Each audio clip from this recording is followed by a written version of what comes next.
This episode is brought to you by members of the You Run Podcast Network. Dewey Pod Monster, Movies for Days, Pop Culture Reflections, Voices from the Mausoleum, You Gonna Eat That Crust, Video Tasties, The Ghoulish Gallery, The Girl and the Gay Podcast, The Horror Friendly Podcast, and The Aardvark and the Magic Moshi Do Red Dwarf. All available at yourunpodcast.com. Hi Mark, how are you? I'm very well, thank you, sir. How are you? I'm good. What's the difference between a hooker and a content creator? We got a week off and here we go again. I don't know. Not a lot. Both are getting fucked. The hooker's getting paid though. Hey everyone, The You Run Podcast. the You Run Podcast. You want to die tonight? Scott, I think you know who the fuck this is that's talking. Cancel Mark. I was terribly offended. Because after all, this is not our show, this is your show. Hello and welcome back to Horror Movie Review, the viral section of the You Run Podcast Network. My name is Scott. My name is Mark. Oh, hi, Mark. And we are your hosts each and every week as we bring you content that you really care about. Don't forget to smash that like button, smash that subscribe button, and follow us on social media. We are at You Run Podcast everywhere. You can follow the show's resident reviewer and VHS hoarder. He's Reviews from the Crypt or VHS from the Crypt, respectively, on his one and only social media love, which is Instagram. Yes. Also, reviews are very, very important. If you're listening on Apple or Spotify, review us now. You can keep listening while you do it. It takes like 2 seconds, so go and do that.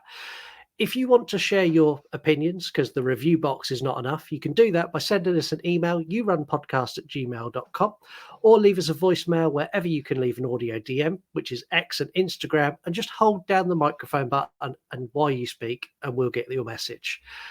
But before we do that, you need to go and check out yourunpodcast.com, because on there it's got all of our social media links. It's got all of the You Run Podcast Network members, and it's also got all of our merchandise, as you can see here if you're watching on YouTube.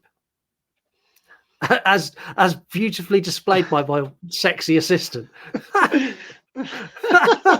Let's take that away.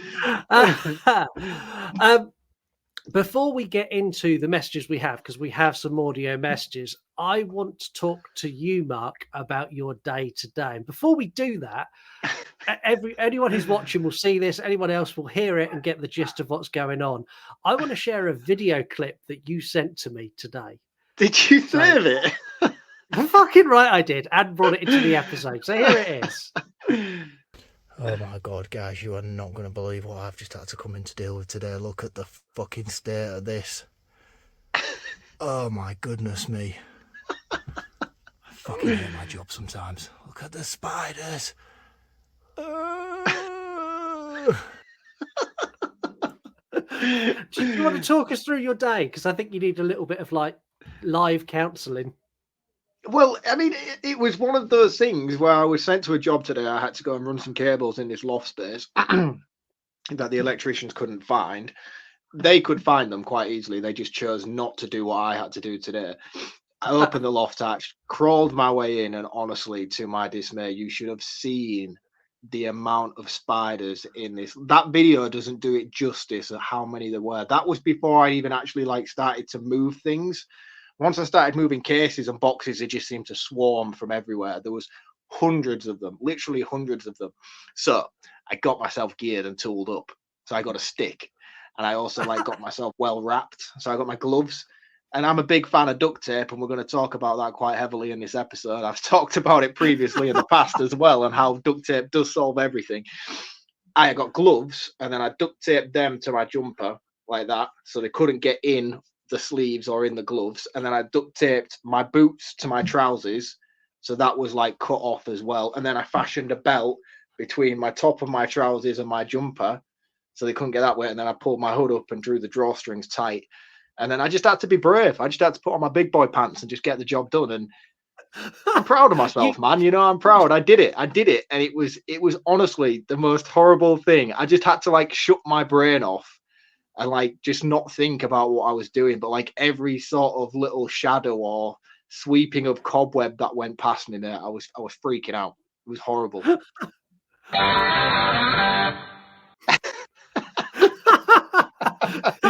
Yeah, it wasn't nice. It wasn't nice at all. So basically, you tooled yourself up like John Goodman in Arachnophobia. Yeah. That's how you went in. I went in well equipped. I think I killed at least 30 or 40 myself. I had like this big stick thing. And then wherever I needed to be, like I'd do a quick sweep and just smash like a load of them down. And then just attack while I was on the floor. I felt a bit bad for having to kill them off at the end of the day, but you know what I mean? It wasn't cool. It wasn't cool at all. You just are our resident Spider-Man. Well, I was thinking it might cure my phobia, but it didn't help. Like as soon as I left there, after I'd got out of the zone of doing what I was doing, I immediately got out and I was like, I had to get changed. I had to take all my wear gear off in case there were like spiders in it and stuff. Yeah, it was horrible. Well done. I'm proud of you. Would you like some messages? Let's do some messages. Yes, I would. So let's start here. Let's start with this one. Okay, so I did listen to the Starship Troopers episode, of course, because I just put it on my effing story. I'm trying not to say so many fucking cuss words, but anyways. So, like, I don't know anything about this movie, so I'm my own spoiler warning, but I did love the episode, thought it was great. But I did want to say that I literally could not focus on anything other than Mark's saying of tattoo. And you guys were talking about tattoos or whatever, and him saying tattoo. I got a lot of tattoo. I'm just like, there's no T. There was like all the T's were gone, and I like low key was fascinated with it because I'm like, tattoo. Anyways, so yeah, that's all I have to say. So hope you guys are having a great day. Okay, bye. So Heather's takeaway from one of our longest episodes was the fact you can't say tattoo. No, there's a lot of words I can't say, and the more that I drink beer, the more my Yorkshireness comes out. Like I always miss off H's as well. So like I live in Hull. Well, I don't live in Hull, but I live close to Hull. But we say Hull. Hull with a U. It's Hull. So can you tell us you're going to get a tattoo in Hull? Wants to get a tattoo in Hull. Right. Yeah, honestly, the more I drink, the broader it becomes, and it gets really. I have to like really try and rein it in sometimes especially when I'm on the podcast, not to. You're preaching to the choir. I edit our episodes. I know how. I know how northern you get at times. Yeah. It more so when I do my rants. When I get on a tangent and I'm ranting, it seems to just come to the forefront a lot more. I have to slow myself down, otherwise it just gets carried away with itself. Yeah. Well, you're going to drink a lot on this episode. Listen, everyone, as it changes as we go throughout the episode. We've got another message. I would love it if you guys would cover the movie Frailty, written and directed and starring Bill Paxton. Oh, who is it who's left that message? Because he was messaging me the other day. Greg from You're Gonna Eat That Crust podcast. Yes, we were messaging the other day on Instagram, and he was telling me about Frailty, and he really wanted us to do it on the show. I said, dude, if you want us to do it on the show, you have to call in. I was like, it's no good telling me because I can't do anything about it. I was like, if you want it on, you have to call in and put an official request in for it to be on the show. And apparently he's done it. Within 2 minutes, I had a message. Is it right to get an episode requested and they'd send you a voicemail? I was like, yeah. And then 2 seconds later, the ping. Brilliant. So yeah, we're going to stick that in our rotation for later this year. Also, go and check out You're Going to Eat That Crust podcast because they're really, really cool. It's 3 guys who just share stories and drink beer. It's like us without the movie element to it. So they talk about like animal attacks and nostalgic thing from the 80s and 90s. It's really, really cool. So go and check them out as well. Yeah, I'm excited to do Frailty as well. It's been a long time since I watched that movie. As far as I can remember, it's Bill Paxton fighting demons. Well, yeah, it's Bill Paxton, who is the legend of everything he's in. He's fought everything, hasn't he? Bill Paxton, like every Pretty single much. monster, alien, like everything. Bill Paxton's taken them all on. Yeah, and isn't his son played by all right. Because it's like flashbacks, isn't it? Yeah, it's been So so it long follows since the I've seen it. story. Who's the all right guy? How can I not remember his name? I don't know. Really Well, we're going to do it Texan- on we're going to do it on the show, so we'll wait till we do it to talk about it. Why can I not think of that guy? That's really going to annoy me now. It's just going to come all of a sudden, and I'm just going to scream out his name. He was in the first season of True Detective with Woody Harrelson. Yeah, I can't think. I can't. I'm going to let it bug you. Anyway, today we're taking a deep dive into what it means to be a content creator and the lengths that we will go to for you to comment, subscribe, and just be our online friends. We're also going to be playing a game selected by the Random Wheel of Stupid, which is going to be lots of fun. Before we even get going, I have confidence this is arguably going to be one of the funniest episodes we've ever done. I'm calling it now because I know what we've got queued up. All right, no pressure. No. Is this going to be like that one where you said this is going to be the longest episode ever, and then you really dragged it out? Yeah, it might be. So you have a huge YouTube channel and you do crazy shit. One day a stunt goes bad and cancel culture makes you its bitch. After losing all your sponsorship deals and being demonetized, do you just roll over and take it? No, of course you don't. You create the wildest stunt you've ever done to stream live to the world. The worst thing that can happen walking around an abandoned house? Well, I guess we'll find out. Let's just hope that it's not a Deadstream. Sean Ruddy, coming to you live from Death Manor. For 7 years now, you have watched me face my fears for your entertainment. There is one fear that I haven't yet faced. I will be spending one night alone in a haunted house. Don't forget to smash that like button, smash that subscribe button, and follow me on Livid. This is the most haunted house in the United States. Death Manor was built in 1880. Mildred lived here for 8 years in this house. She hung herself at the end of this hall. Tonight we're going to be monitoring 3 rooms, all of which have actual documented paranormal activity. I hope you all appreciate the public service I'm doing by being here. Are you still with what's her name? No, shh, we're here. Oh, come on, that doesn't even look real. I'm not falling for this Photoshop hack job.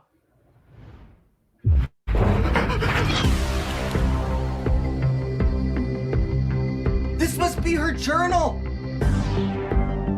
Mildred is collecting souls to create the family she could never have in life.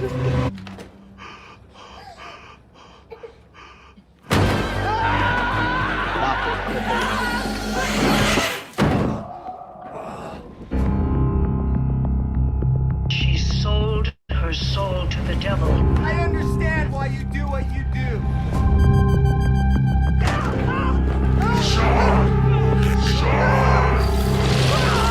I don't want to be remembered as a douchebag.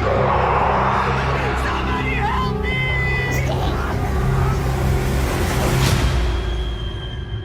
Sean, I want you to meet someone.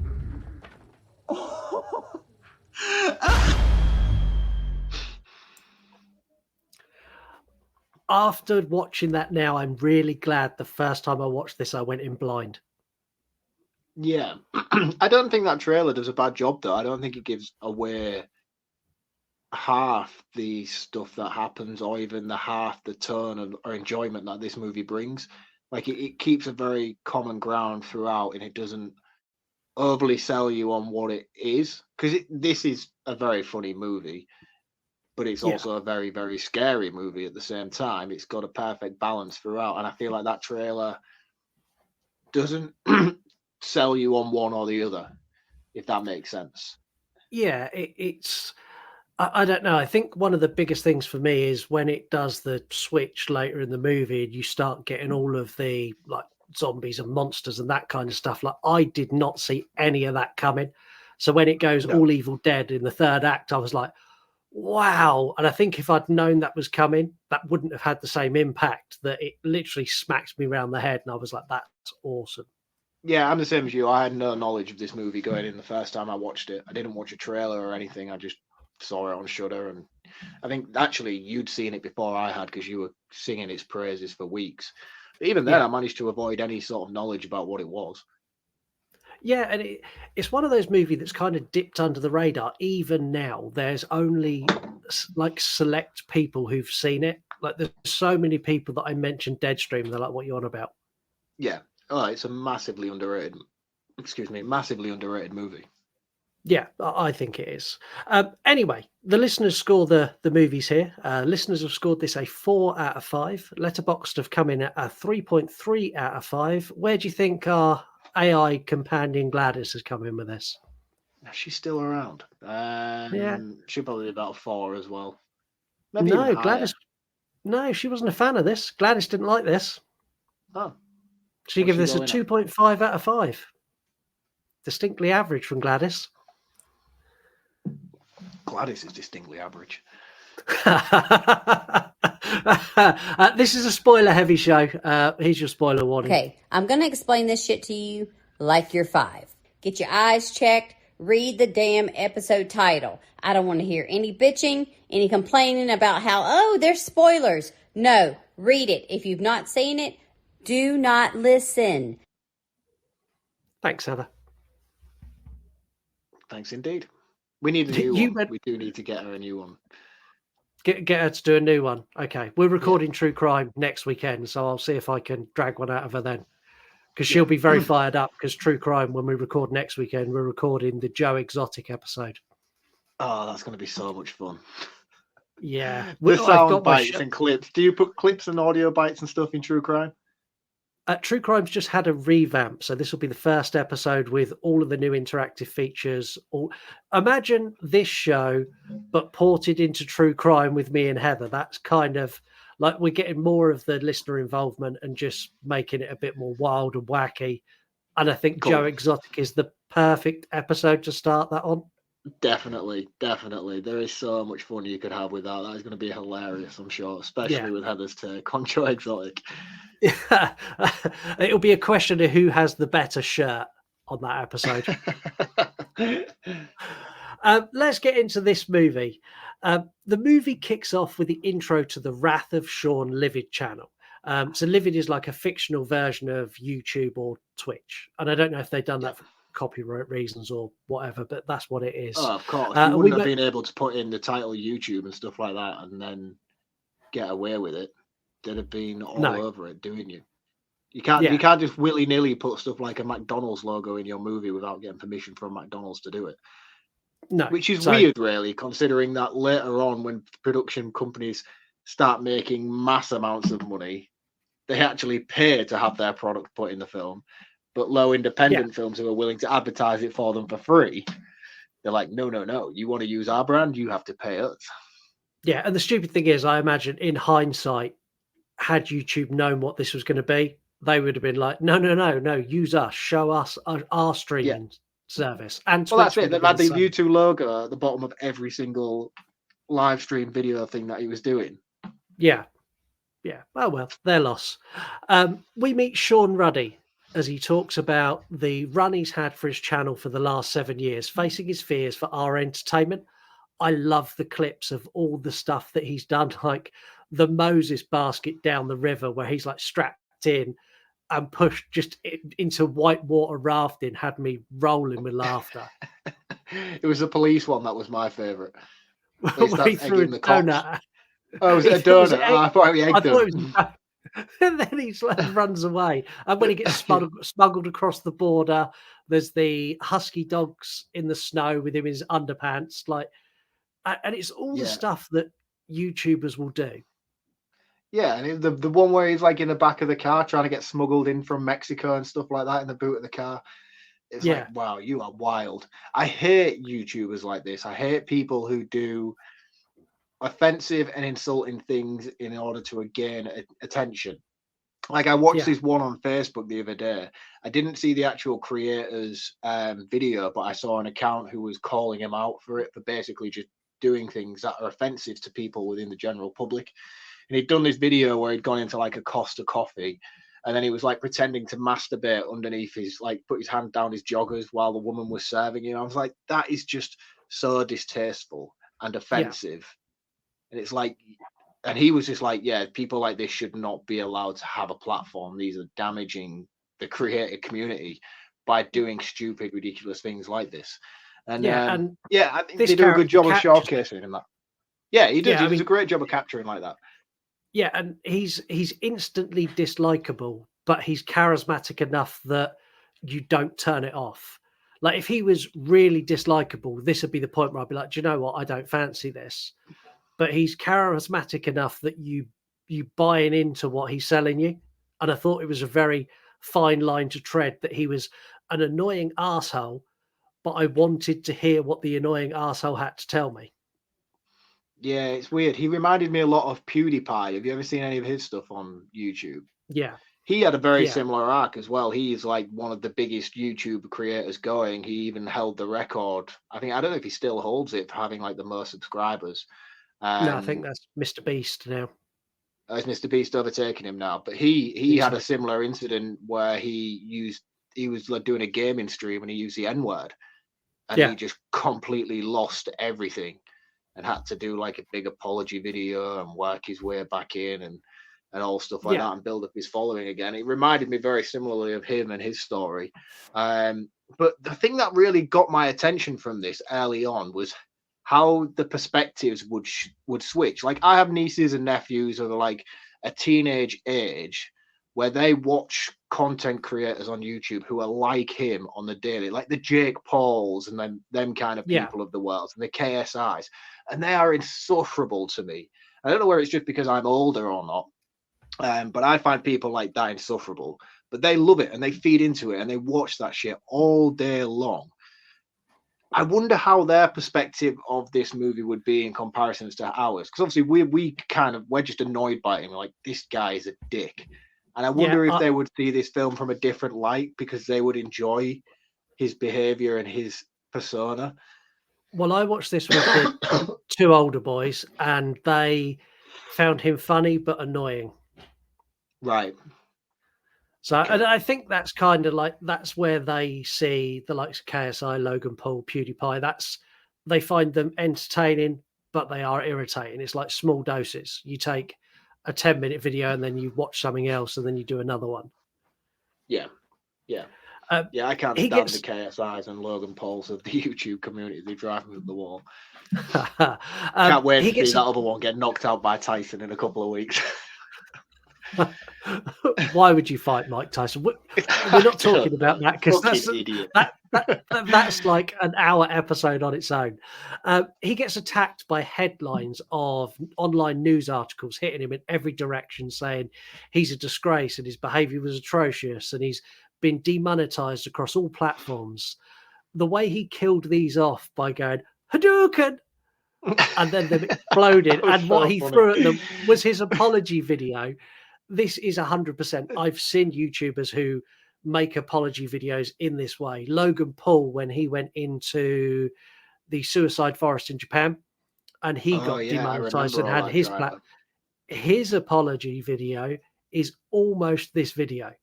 The funny thing is about the YouTube community and things like that is like that Logan Paul video where he did that. I'd never even heard of the dude until he'd done that. But then I was curious. It was same with PewDiePie when there was that uproar about him using the N-word on one of his streaming games. He was just gaming with like a lot of young kids and he called one of them the N-word. Just off the cuff. Just came out of his mouth. And I'm like, oh, you idiot. But I was curious. So I went and watched it and watched the whole apology thing that he had to do. And I'm like, sometimes the same way where that celebrities accidentally leak porn videos of themselves. It's like, is this just a stunt? Is this a stunt to gain like fandom and news articles on yourself to gain a bigger following? Because I can only imagine that whole Logan Paul thing in the suicide forest must have skyrocketed his views and his following from that. Yeah, I mean, if that's the case, when are you leaking your sex tape? When can we expect it? Nobody needs to see that, honestly. Do you remember that scene from Will and In Betweeners? Sean continues to tell us that he is back. He's back now. He's apologized. All's been forgiven, and his sponsors are back on board. And then instantly inserts an advert for his energy drink sponsor, which made me chuckle. And he sets out the plan. Thunder Energy. And he sets out the plan for his biggest live stream ever. He's going to live stream from a haunted location, and there are some conditions to the stream. So if he hears something or sees something paranormal, he has to go and investigate, and he cannot leave. And if he leaves, his sponsors won't pay him. And then he puts all the responsibility on the viewers, saying, that means it's down to you to keep me there and keep me going. He also reveals his safety pack that was made by his mum. Right, I love this little montage. It's got holy water, garlic, some salt. It's got a sacrificial knife, and then like a sandwich with a note. It's like a peanut butter jelly sandwich and a nut. It says "love you." We see the set. So this is where it changes, and we see the setup for what looks like a live stream, and you get a countdown for the live stream about to begin, and it cuts to a black screen with on the black screen. In October of 2022, beloved internet personality disappeared at a house near Payton, Utah, while broadcasting a live event. A year later, his footage was found. This was the point I fully bought into this movie, as the camera pans back and he's holding a T-shirt that's got that on it, and then pulls the T-shirt down and goes, "These are available in our store right now. Click the link down below."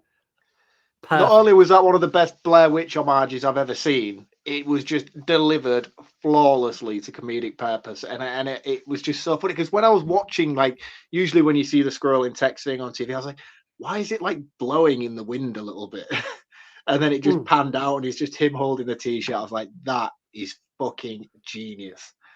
Yeah, it took a trope that we all know from found footage and tipped it on its head and made that trope now almost laughable. When you see it in a movie after this, all I can think about is that. Yeah. There's so much stuff here that in any other movie would come across as like a scary movie spoof or a Naked Gun spoof, but he just has this way of not overstretching the joke and cutting it off at just the right moment, that it doesn't overstay its welcome and it doesn't reach that level of spoof and parodying. I think it's really, really clever the way this is all handled. I really do. Yeah, because he takes the T-shirt, it's down, and then literally he moves straight on. He's like, this is the location, which is really creepy. Like, that house is terrifying. And he's like, this is Death Manor. And before he goes over, he's like, also, I've taken the spark plugs out of my car because I know what will happen when I get scared. And he throws them into the bushes. And as soon as he's done it, I was like, you idiot. So you bought into that then, did you? You believed that when he did it? Yeah. So like for me, when I watched this the first time, I was like, he hasn't taken them out. He's just bought them from a shop on his way and he's just filming that for a bit for the video. He hasn't really taken the spark plugs out of his car. No, he is actually that stupid.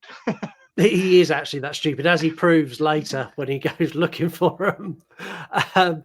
Sean approaches the house. Did you notice that all the boards were leant against the house and wedged into the floor on the windows and doors, like pushing it all, containing everything in the house? Someone had gone and boarded it up. Not that you couldn't take the boards away, but you couldn't push them out from the inside. Well, this is the thing about this movie. Obviously, I knew going in how much of a low budget it was and that it was done as like a passion project by Joseph Winter and his wife. So I knew that it was like so I didn't necessarily focus too much on the smaller details. I just assumed this is just literally how he's found it. He hasn't done an awful lot. So I didn't focus too much on the minor details like that. Maybe I should have done. There wasn't a lot of set dressing that went on, but that was one thing that they did set dress, which I thought was really cool when I realized that. He tries a couple of windows and doors, and then he finds a door that he can get in, and he pulls the boards off. And when he goes in, the first thing he does is scream at a spider, and I just laughed and went, Mark. Yeah, I mean, the thing is with that, like, it was his access was like really easy. It was all planned out, and I'm just like, I don't, because it's very apparent that he doesn't believe in any sort of paranormal entities. The way that he's and especially now I've watched this movie twice. I watched it many months ago, and then I watched it again today for the podcast. The level of acting from this guy is incredible, especially if you focus on his cadence in his voice, the way that he screams at the beginning. It's almost like everything he's doing is for show and is for camera. And like all this build up that he's doing and all it felt very set up purposefully for his video log. But then as you reach the closing act and he starts actually like dealing with this stuff, the change in his screams and his personality and the pitch and the tone of his voice, I was like, wow, man, you are an incredible actor. And it is so unnoticed by people who probably haven't paid more attention to this movie than it deserves. Like just the minor little things, like such as his fake out screams and things at the beginning, are so purposefully done in such a way that by the time you get to the end, the realism of what's actually happening to him changes in his personality. And I just thought it was really, really clever and so subtle as well, if you don't notice it. Yeah, it's really good. And this character, we'll talk about it as we get further through, but the arc of this character is one of the best character arcs ever. I love this arc of this character, from snotty YouTuber to not so snotty YouTuber, but the journey he goes on is brilliant. He gets in, he padlocks the door behind him, and then he drops the key to the padlock down a grate on the floor, again to remove the temptation and make it more difficult for him to leave. The whole camera setup is fabulous, where he goes round from room to room, setting up cameras, giving us a backstory to each room, which includes showing us clips of paranormal investigators who've been there, clips of like people who've taken photographs and footage and news articles. Like this whole thing is brilliant. And there's a bit where there's a paranormal investigator with a child, and then it cuts back to him on the live stream. He's like, see, I've never used a child in any of my stunts, and you said I was the worst person going. It's like, oh, come on. So good. But a thing as well with like this setup of him showing these clips, and like you forget, one thing I found about this is you forget that this is a found footage movie because of how well it is done and how well it is edited together. Like even subtle things like he's you're looking through his head cam at this point and he's showing you the articles that are popping up on screen. A normal film would just chop to him, just chop to that clip. Yeah. But it doesn't. It shows you him loading it on his tablet so he can showcase it to the streamers. And I just thought that is the kind of bloat that most other films would cut out. But the fact that it's left in makes this feel so much more authentic than any other found footage film I'd watched. I lost myself in this movie just purely based on the way that it was all curated together. I think it's very, very clever.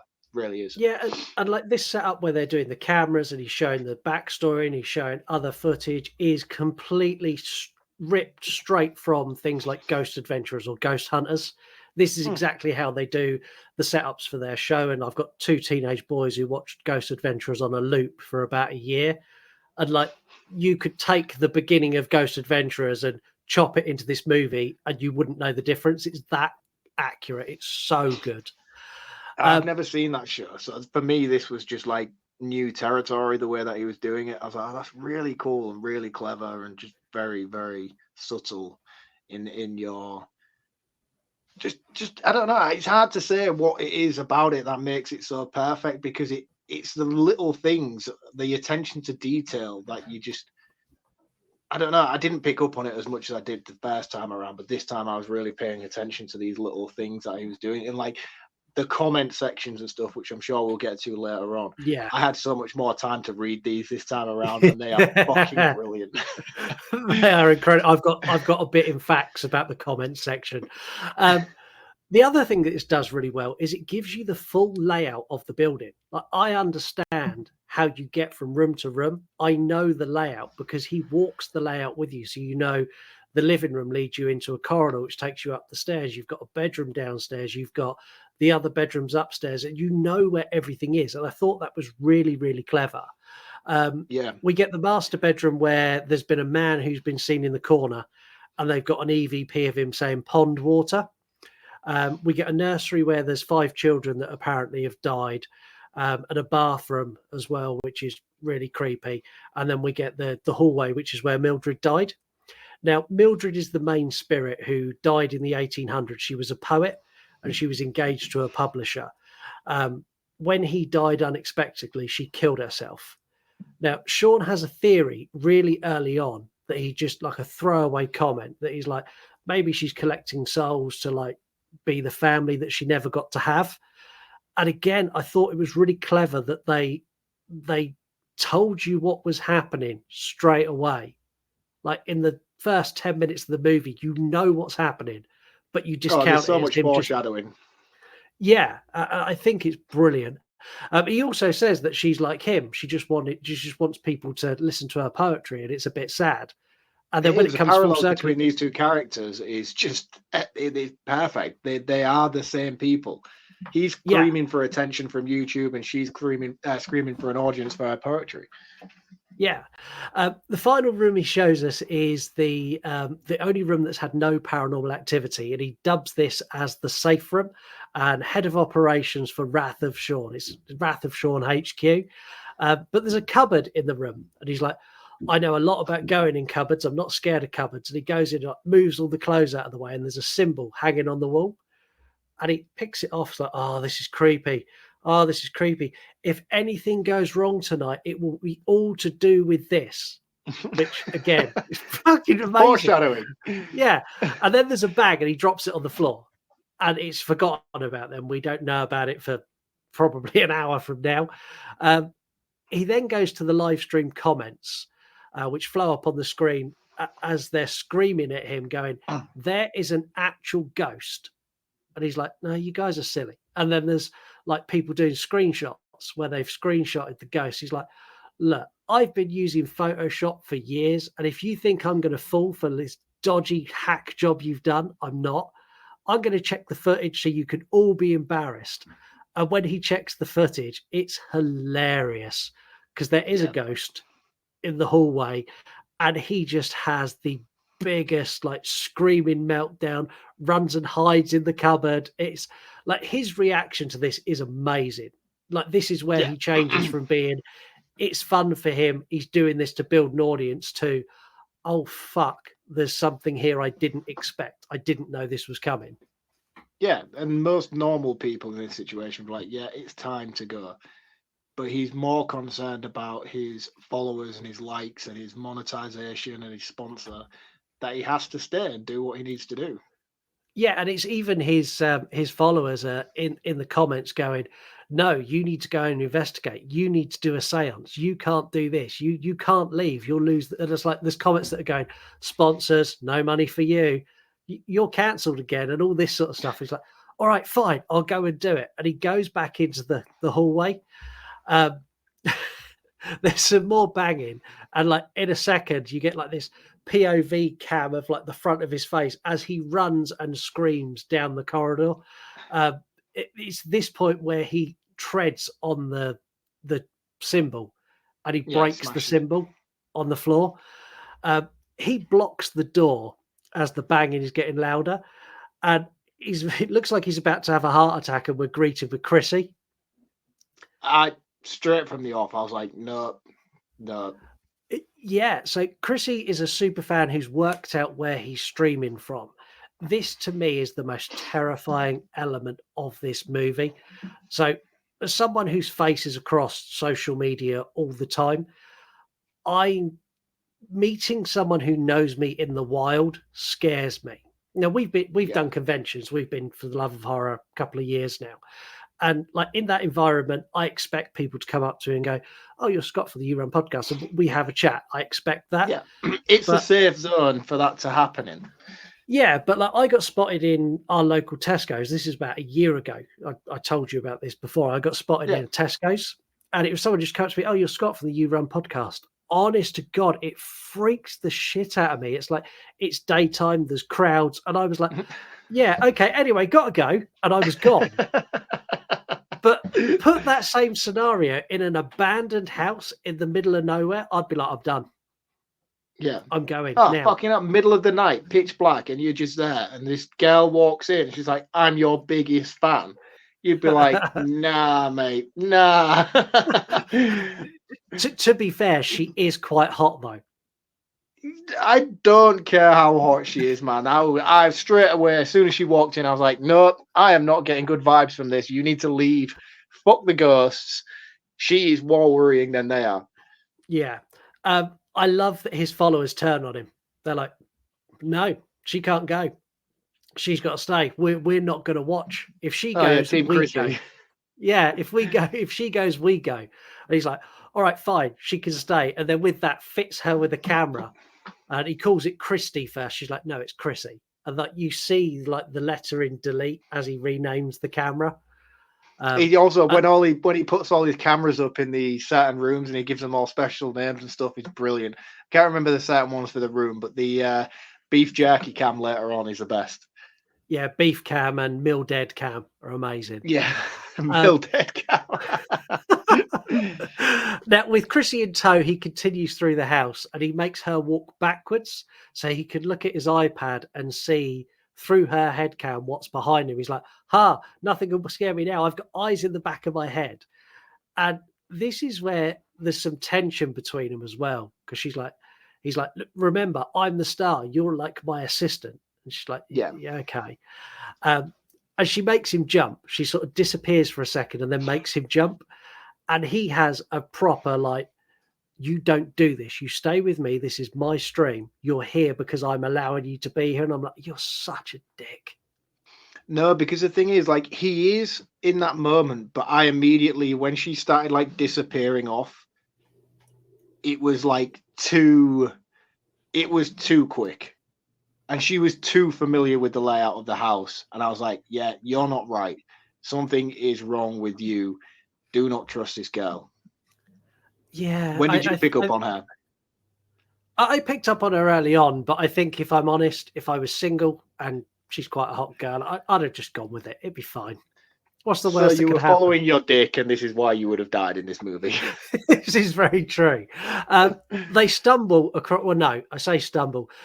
Chrissy accurately leads him to a hidden staircase. And they pull away some. He's like, oh, you can see through that hole. They pull some boards away, and there's a staircase. They go down the stairs, and then Chrissy instantly finds an old chest that's got loads of old clothes in it. It's got a jewelry box, which Sean takes. But before he takes it, he's like, can someone look this up on eBay? Tell me what year it's from, because this could be worth some money. He does that with the doll as well, like he finds under the bed earlier. He does. And they find Mildred's book of poems.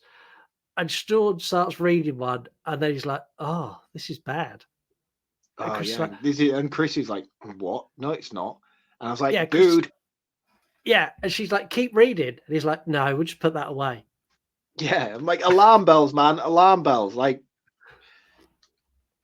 yeah, I don't know.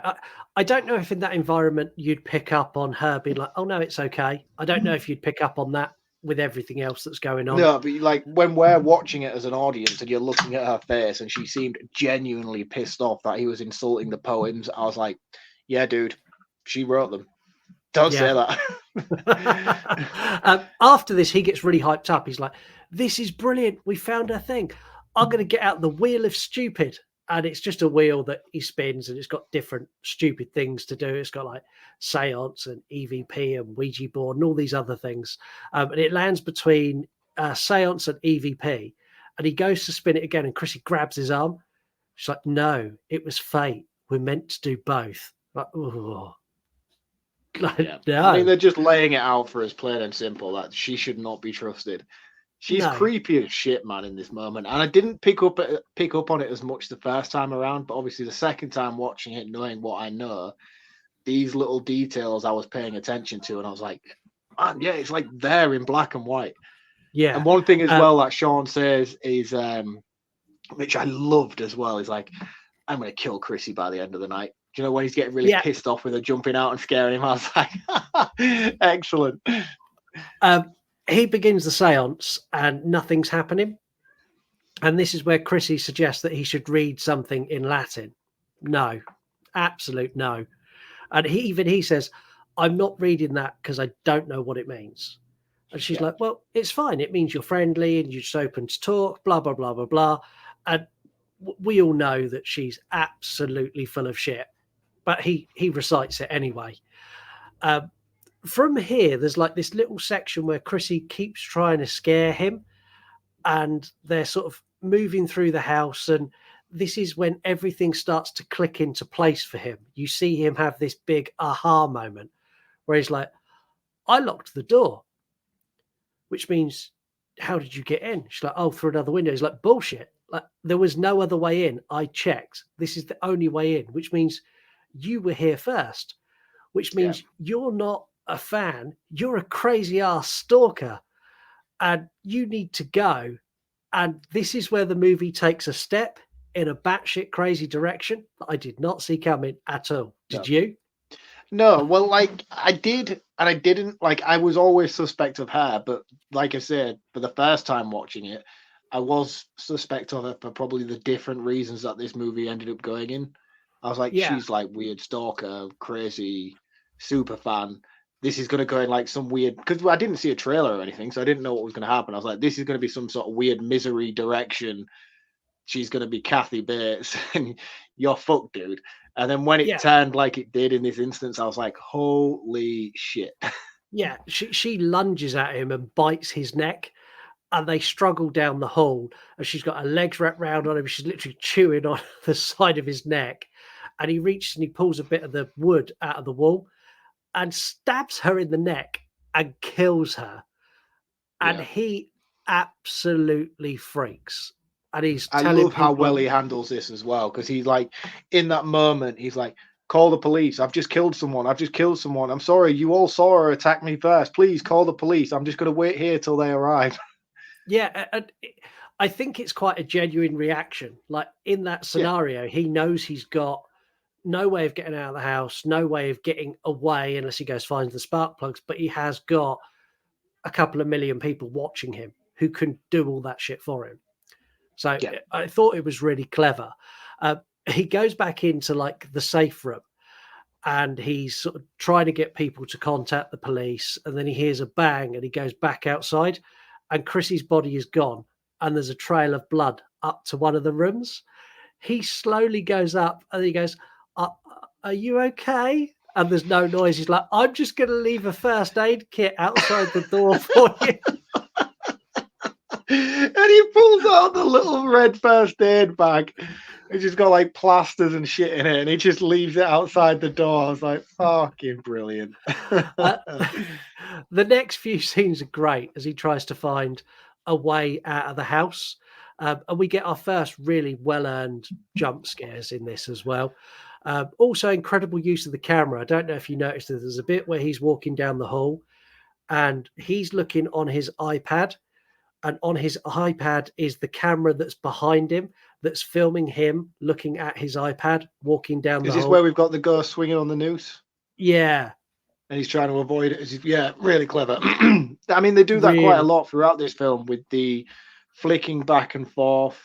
Because he explains early on that he's got this wristband on where he can flick his wrist and it'll switch from camera to camera, which again was just like a normal throwaway comment, but it explains a lot of the editing choices throughout and justifies some of the things that they do that most normal found footage films, you'd be like, well, who's edited this together? Who's found this and then edited it together for us to watch it in this way? But you don't have any of those questions in this movie because they've already been explained to you. He has a wristband, which he flicks it flicks from camera to camera.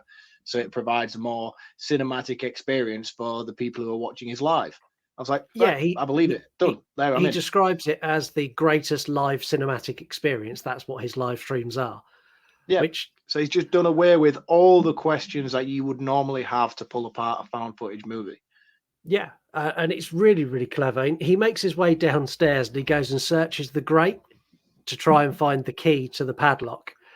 And he finds another key. And this is where we see a ghost walk past the door and he dives behind a chair. And this is where his followers are the best they are. Like this segment of follower interaction through the live stream is amazing. So they're like, it's a key for the box. Use it to open the box. And he does. And there's a severed finger. And he freaks out. and he puts two and two together, and he realizes that Chrissy is Mildred. And this is where his followers really jump in.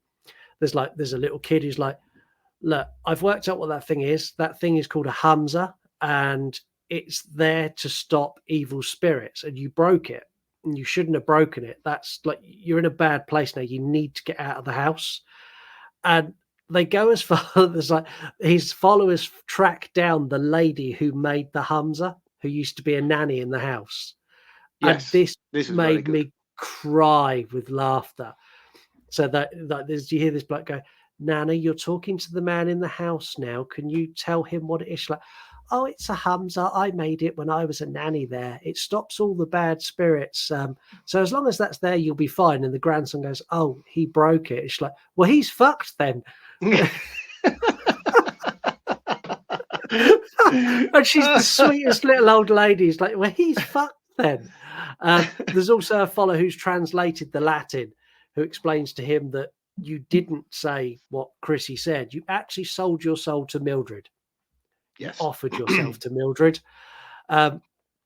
Sean decides that the only way he can get out is through the nursery window. So when he goes into the nursery earlier, there's an open window and there's curtains blowing. And with some encouragement from his followers, he takes a rope and he goes up there to lower himself down. This is the funniest set piece I think I've ever seen in a found footage horror movie. He ties one end to the bedpost, the other around his waist, and as he moves towards the window, there's something under the covers. Mate, this jump scare fucking killed me, and it still got me again the second time I watched it. It's really well crafted because you see this lump under the covers, and it sits there long enough that you're like, oh, maybe it's like a crying baby noise as well, isn't it? Yeah, and you're like, is it something? Is something going to come from behind him? And this thing just shoots at him from under the covers. And he runs for his life, forgetting that he's tethered to a really heavy bed. He gets into the corridor and just gets demolished as this rope just yanks him back. Fun fact, there was no stuntman to perform that. And the only way they could make that work was the rope tied around his waist, tied to the bedpost, and for him just to run. Brilliant. It looks authentic, and that's probably why. and I imagine there was a moment when he hit the deck because it switches camera briefly at that point. I imagine there was a moment when he hit the deck that someone shouted cut and he laid there with that fucking hurt. Why did we do that? His soul will have left his body. I've been winded before from like doing falls or stuff like that. That would have just been a case of him going for about 20 minutes on the floor. And this is where we get the first finger in the nose, which is disgusting. Oh, this is horrible. And it never explains why they're trying to stick the finger in the nose. But it's a repeated thing throughout this movie. And I'm just like, that is just fucking nasty. Why are you showing us this? I get a feeling that's how Mildred takes him over, how she possesses him. That's the feeling I get. Because she's very insistent on finger raping his nostril. Oh, but the first time she does it and he fights her off, and then he's walking down the corridor and he feels something in his nose and he pulls out the fingernail. I'm like, it's gross. He heads back to the cupboard in the safe room after he fights her off. And this is where we get people on the stream starting to turn on him a little bit. And they're starting to say, this is what karma's like. This is what you get for not being a good role model. And Sean has a full-on go at his audience. He's like, I never wanted to be a role model and I'm sick of apologizing. I'm not sorry. I was acquitted. And that's the bit that everyone seems to fucking forget. And that homeless guy signed a waiver. And you start to get a bit of context of like, oh, what did you do? Like, you're a bad guy. Like, you're a really bad guy. And I can tell now you're in peril and all of your followers are going, this is what you deserved. You're a bad person. Yeah, and he's like, I'm only sorry for saying sorry. That's the only regret I have. And yeah, is this where we find out what he actually did? No, we find that out in a little bit. But we get an idea that involves a homeless man. That's all we get at this point. He's in the cupboard at this point with a cover over his lap. And he lifts the blanket up, revealing the disembodied head of Mildred, who screams guilty and bites his dick. Oh yeah, he suffers quite badly in this movie, to be honest with you. He does. And him punching her repeatedly on the forehead, screaming, no, no, no, is priceless. Brilliant TV. It is, and I mentioned earlier how this film walks a perfect balance of not quite becoming spoof level. This is the only scene in the film where I was just like, oh, this might go a little bit too far. But thankfully enough, they rein it back at just the right time for it to be acceptable. But I could see this being that one scene in this entire movie where people are like, that's a little bit slapstick. But Yeah, I found it was yeah. all right. I thought it was handled well enough that this film walks a very fine edge of a knife constantly with its comedy and its humor. And I think it's a really difficult thing to land with a lot of horror comedies. There's not many out there that do a great job of doing it.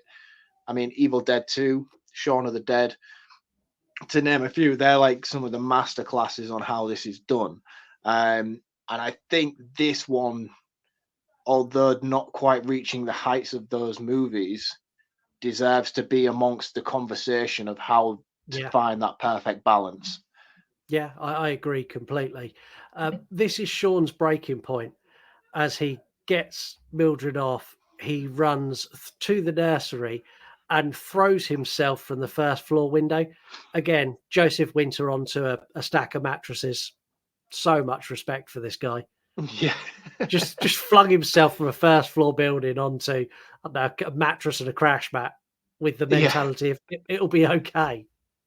Passion project, man. You do what you got to do. Yeah.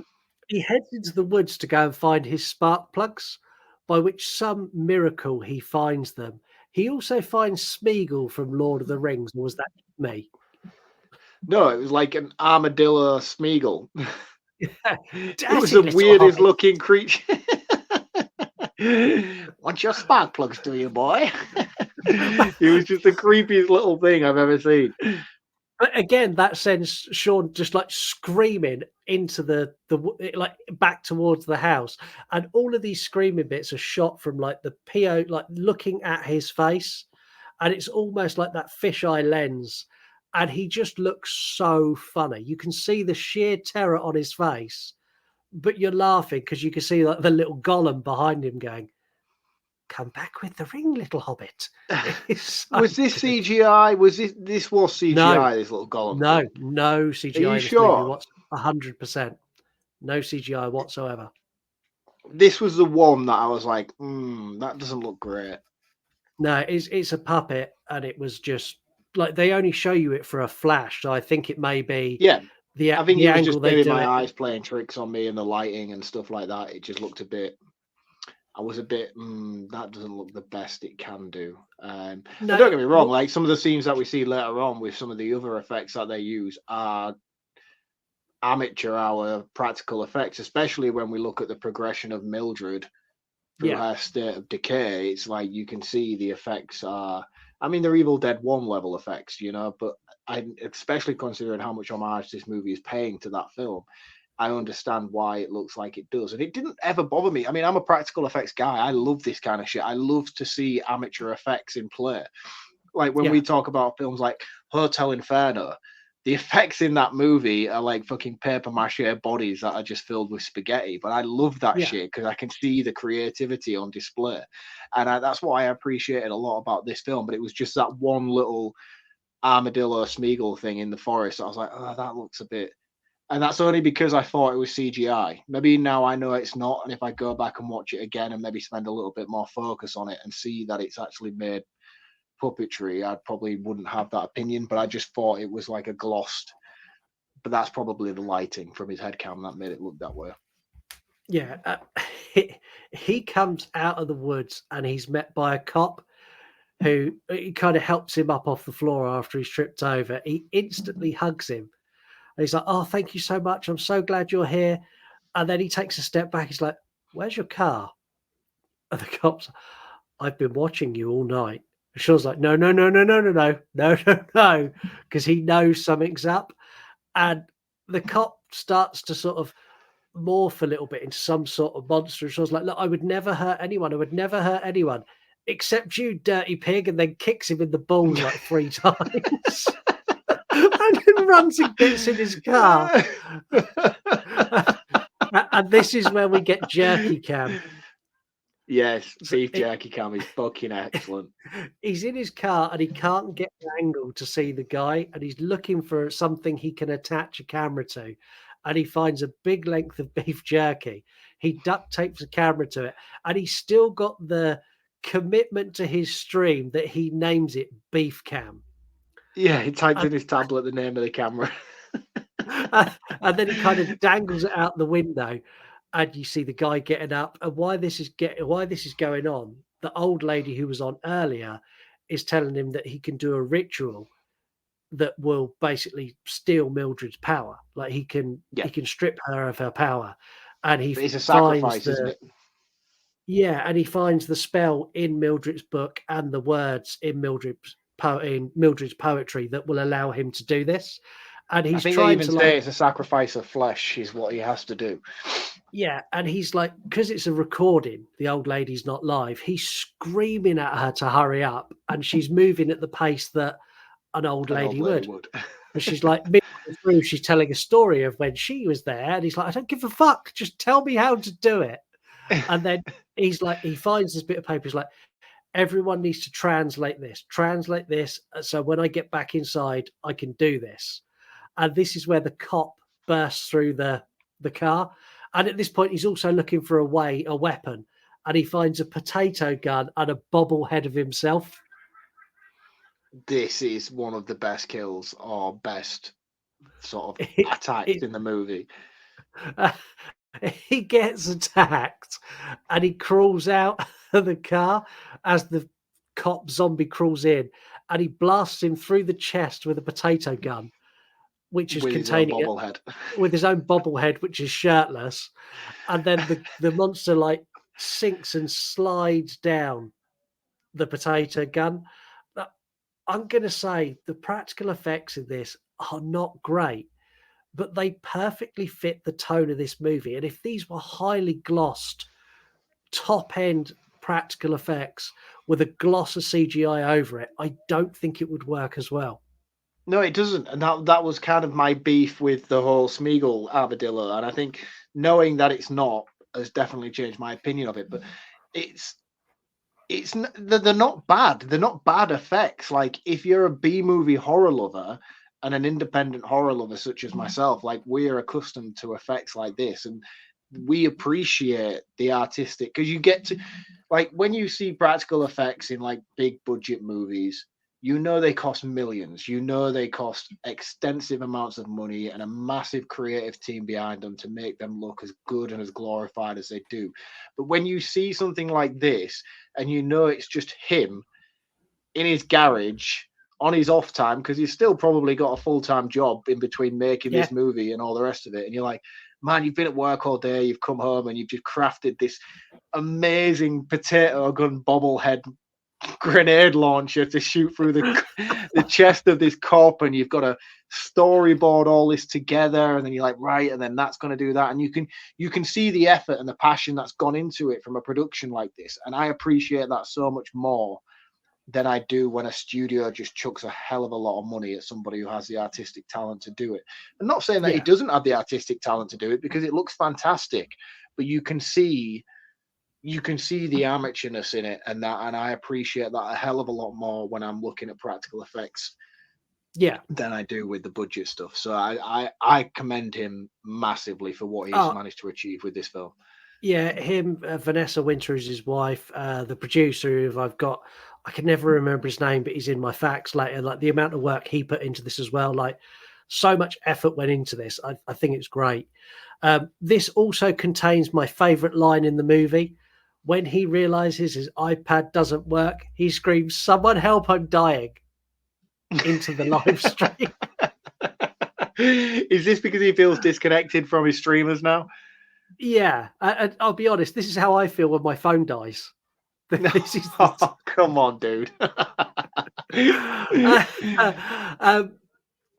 his realization at this point is that Mildred is just like him. And he's like, all she wants is an audience. And his logic building and his logic steps he takes here are fabulous, where he's like, she's a content creator. She's a shit content creator, but she's a content creator. What damages content creators? A copyright strike. That's what I'll do. I'll give her a copyright strike and I'm going to steal all of her power with this ritual and she won't be able to use it. I'm going to demonetize her. And he ends it with, let's go demonetize this bitch. And one thing we've not touched on is his soundtrack. Oh, this. Right. We also haven't touched on duct tape either, which is another fucking highlight for me. The handling of the music in this movie is done to perfection. I've seen this done before. I've reviewed a movie recently on my page, an independent zombie movie called The Battery, and that takes a very similar approach where it's the only score in the music you hear is through this guy's Walkman every time he has his headphones on, and that kind of drip feeds into the movie. But it doesn't do it as good as it does here. Like that element is introduced in The Battery, but then it also bleeds into the rest of the film when it's not really focused upon. Here, they focus upon it every time. It's like, oh, we need music. Click on his Walkman. And then like Mildred picks it up later on and stuff, and she's click, let's have some music. It's done all the time. He's like, oh, this is my final battle sequence music, and click, plays the music. It was perfect, man. It was perfect. And the score itself as well. I know he composed a lot of this himself, or whether he picked library tracks or sample music that he could use in the film for free. I'm not too sure, but I thought it was great. It was very like Stranger Things, neon synth, 80s music. It was really, really good. Yeah, and I think while we're here, we'll cover duct tape as well. So he uses duct tape in this movie for everything, from sticking his tapes up to when he cuts his leg. So when he comes out of the building, he cuts his leg quite bad, and he washes it with a bit of like a tiny bit of cellulose. This is hilarious. Like most normal people, you have a big gash, and he's got like this big tub of alcohol cleaner. Most people would just tip the alcohol cleaner on. No, he gets like an earbud thing, dips it in the tiniest little bit, and puts it in, and he's like that Peter Griffin moment where he falls and bangs his knee, and he's like for about 10 minutes. And then he uses duct tape to heal that up. Like everything in this movie is duct tape. And he says all the way around, like, pro tip, if you're ever doing anything, you need duct tape because duct tape will get you out of every problem. Yeah, again, it does. It foreshadowing. It does. And I stand by this statement. We've had this conversation on this show very many years ago on the earlier episodes where I had a big thing about building a boat out of duct tape and how it was proven that it can be done on Mythbusters. Go back and check out some of the earlier episodes. You'll hear me rant for about 4 episodes about duct tape. Yeah. When he uses it at the end on Mildred, I'm not going to go into it now, but it is the fucking funniest thing in this entire movie. Yeah, and Mildred's behaviour in that scene, we're not far away. We'll get to it in a minute. When he gets his soundtrack going, he's off and he's back into the house. This particular track is the best track in the movie. It's very much like Final Boss on Streets of Rage style music.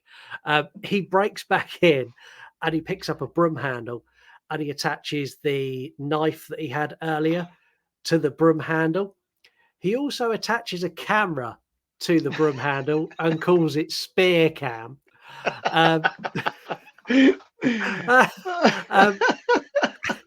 He feels so when he first gets to the house, we see some syringes where there's been drug users in there.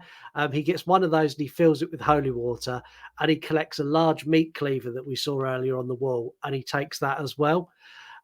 He gets back to his safe room fairly easy. He doesn't have any major issues, and he's over the moon that he sees he's still streaming. And he starts to draw the hand on the floor, and he starts to give a bit of a heartfelt apology here, and it goes into a full, like, I'm genuinely sorry for what I'd done. I didn't know fighting that homeless guy I didn't know he was sick. So he paid a homeless man to fight him. And yeah, he ended and up winning. he says, he's like, oh, the guy was like twice the size of me. I honestly didn't think I would win. I expected to get beat up. I didn't know he was ill. Yeah, but we don't know. Did he kill the guy or did he just really injure him? I think he killed him. Right. The thing is, he does this really heartfelt apology, and he's like, "I've been really insensitive to cultures. I've been racially and socially unacceptable, and saying because things he was that racially insensitive due to his thing about Mexico being in the back of the trunk of the car trying to break into the border. But then he fucks all of it up by going, so I'm going to dedicate this stream to the blacks and Mexicans. Let's go.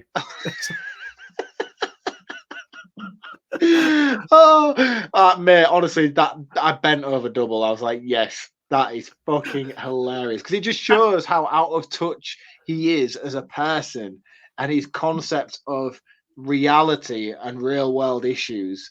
And it's like, you are just a puppet within the social media system, and you're so absorbed by it and consumed by it, because you get that brief insight to his actual humanity, like for a moment, and you're like, oh man, I genuinely empathize with this guy now. I feel bad for him. I want him to escape. And then again, it just, the flick of a switch, man, it's just like and subscribe. I'm like, you fucking dickhead. He goes on the hunt for Mildred now, and he goes into the nursery. There's a kid on the bed, and he's like, hi, I think we can agree Mummy's a bit psycho and we can deal with that. And it turns around and there's like another conjoined twin hanging out of it, which screams at him. He then runs outside and like slams the door shut and pours salt across the threshold, because that's going to stop it in his head. And he's arguing with Mildred. He's like, come and face me. She's like, no, you come and face me. He's like, no, you come here. She's like, no, you come here. He's like, no, you come here. And it's really goofy and Evil Dead-ish. Then, he's like, oh, back at you, or ditto, or something stupid he says like that. Yeah, he's like, no take backs. And this is where he fights the invisible entity in the hallway. So he's walking down the hallway, and like there's something there, and he's seen it on the camera, and he's like randomly jabbing with a spear, and then he gets it, and he's like, ha ha, and then this thing takes it off him and just stabs him in the leg. It's so good. But again, like, you've got that creative element of the editing and the camera work where it just gives that unique perspective to it, because he's attached this GoPro camera to the spear. Yeah. And then when the entity takes it, you see it from that perspective of him being stabbed by it. And I'm like, just very, very clever. Yeah, and he locks himself in the bathroom at this point, and the lights stop working. And when the lights come back on, his eyes have gone milky white, and he's sat in the skanky bathwater that we saw earlier. He picks up and eats a floating eyeball from the thing, which was gross. Why were his eyes glazed? Was he like was Mildred in him at this point? I think Mildred was in the process of trying to take him. Because you see him battling innerly, like he closes his eyes and that's when he has power, and then he opens his eyes and he's like zombified again, and then he closes his eyes and it's like this inner battle he's having with Mildred in this moment. Yeah, and I love how like the way he wins this moment is brilliant, where he just has a moment where he's like, no, I am the influencer, not you. And I was like, even that is such a douchey comment to make, but yeah, I'm rooting for you at this point. And this is like when he snaps back, he's like, ha ha, I've won. And then he gets attacked by the like zombie Toxic Avenger in the bath. He stabs it in the forehead with the syringe with the holy water. And he thinks he's won, and he's like, yes, and he just sat there celebrating, and then the fucking head explodes. There's gunk all over him. Matthew McConaughey. Oh, sorry. Okay. Well done. I'm sorry. The level of excitement was unnecessary. Matthew McConaughey. Yes, that's who it was. Well done. Yeah. It's taken taken you a little over an hour and a half to get there. But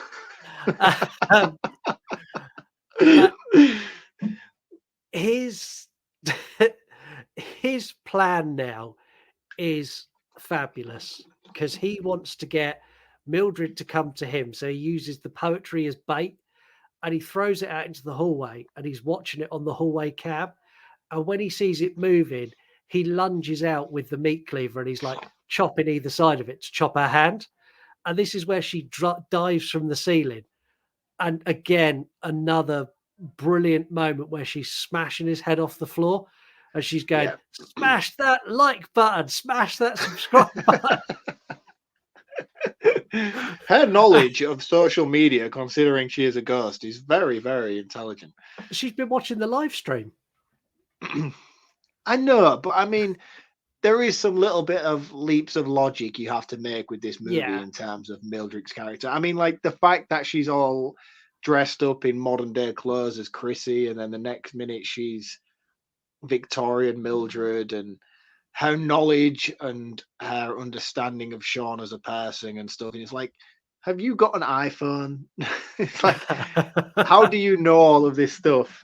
Not that it compromises a movie. I'm not saying it as a negative, and it ruins any experience you have when you're watching the film. But you kind of, if you wanted to take a really, really deep dive on some of this stuff, you could pick it apart if you really wanted to. But I don't really want to. Not that you ever would. I don't think anybody would ever want to go through this and pull it apart.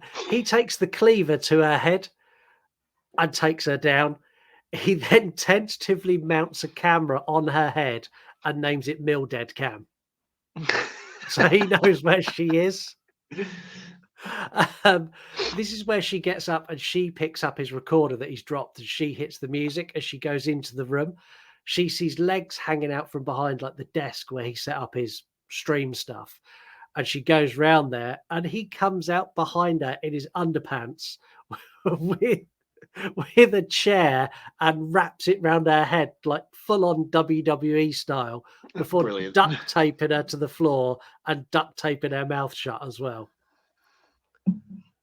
But the duct tape he uses to tape her to the floor is like one little strip on each arm. I'm like, yeah. I was like, I champion duct tape. I know this stuff is incredible, but come on. Yeah, a little bit more than that. He starts reciting the words of the incantation, which has been translated for him now, but it doesn't work. And Mildred gets up and punches him in the face, and she's trying to get his finger up the nose again, and he pulls the duct tape off her mouth, and it tears like half her face off, which that cool. practical effect is really good.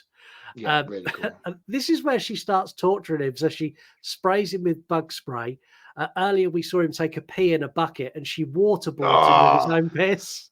Oh, she waterboards him with his own piss, man. And then rank, absolutely rank. And you can see the horror in his face when he realizes what's going on. He manages to get her off, and he drops a cinder block on her leg so she can't chase him. And he crawls to the stairs at this point and tumbles down the stairs, and Mildred is crawling behind him. And he's trying to work out why the ritual didn't work. And he's about to give up completely. And he's like saying his goodbyes to the live stream. And he spots Mildred's finger on the floor. And he's like, a sacrifice of flesh. I get it now. And as Mildred comes into the room, he starts to repeat the ritual. And he severs his finger as he's done it. Which, again, that practical effect looked incredible. And his acting for severing the finger, really good. And Mildred is dragged down into the grate, and we get like an Evil Dead spurt of blood out as she gets like dragged almost, as if you will, into the depths of hell, is what I'm trying to assume this was trying to interpret it, with all the blood water that's in the grate now. Yeah, let's be honest. If you made a couple of tweaks to this movie and dropped a Necronomicon in a room, this could easily sit in the Evil Dead franchise. Quite easily. Yeah. Yeah, I mean, the thing is with this as well, like, this would be a fucking fantastic installment in a modern day found footage Evil Dead movie. I'd buy it. I'd think it was fucking great. You get an after credit scene as a fucking Ash Williams saying groovy, and I'm in. Yeah, I'm sold. Sean tapes his finger up again with duct tape, and he starts to celebrate with his followers. The stream has been a success, the biggest stream in history with 5.8 million viewers at this current point in time. And he starts playing his outro song as well, which I thought was amazing. He's like, this has been great. It's been a real challenge, but we got through it, and I'm going to be back And he's in a couple of fucked weeks. as well. He's got like a chunk out of his neck. His eye is so bruised, it's closed over, like he's just had a smack from one of the biggest heavyweight boxers in the world. Yeah, he's got a massive hole in his leg. He's like missing a finger, and he's like, don't forget, hit that like button, check out our sponsor, check out our merch store. And as the stream's about to go off air, this is where we see all the creatures appearing that have been throughout the movie, and they're all moving into the room because the ritual has bound them to Sean. And because he's got Mildred's finger sticking out through his duct tape now as well, which is I didn't pick up on the first time around, but after watching it the second time, I noticed that he now has her finger on his hand. Yeah. The stream is about to go off the air, and you see Sean scream, and it cuts to black saying weak signal, then says connection lost, stream ended. That's the end. What a banger of a movie. What a brilliant ending as well. Left it so ambiguous and so open that, we'll talk about sequels when we get to facts, but shall we take a quick break? Yeah, indeed. Video Tasties is the ultimate YouTube channel for movie fans. Whether action movies are your thing or you like a romantic comedy, Video Tasties has you covered. With regular live watch-along parties, top 10 countdowns and reviews and so much more. Not to mention, Video Tasties also showcases his very extensive VHS collection for you all to enjoy. This is an account that must not be missed and is an absolute must for any movie fans. Go check him out at yourunpodcast.com. Right, let's do some 3-word reviews for this. We're going to start on X. We're going to start with eBunny061. Overrated poop garbage, and they are the host of the Film Spark pod.